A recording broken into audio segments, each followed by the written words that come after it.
Can you explain to our viewers what cutting edge technology you're using? Because Yeah. everybody's coming to you for these burns. You know, if we could go back to Kim's back, you know, they're coming to Dr. Waibel because you're using these lasers that I don't think many people have.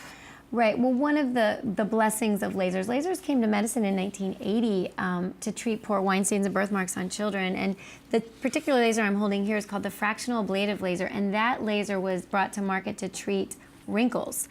And we have helped innovate. We were the first to treat a burn patient in the world with these lasers. So we have a lot of experience and hard work is really what it boils down to.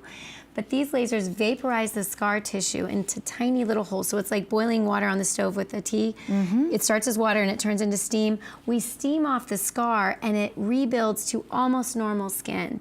And there's really no wall. If you know, most of our patients will get between 2 and 4 treatments, but we've treated patients 7 to 10 times. We can make skin almost look normal. Really? Yeah, but it's not just how it looks. Again, with Kim, she didn't care about how it looks. She wanted to feel better. We have patients that just want to move, open their mouth wider so they can brush their teeth.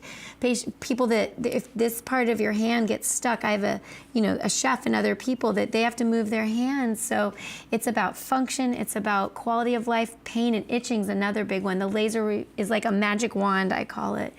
It sort of normalizes that scar tissue back to almost normal skin. And I think most scar patients don't know about it. I think a lot of physicians don't know about it because it's new. Exactly. And it doesn't just work on burn scars. It works on acne scars, surgical scars, any type of traumatic scar.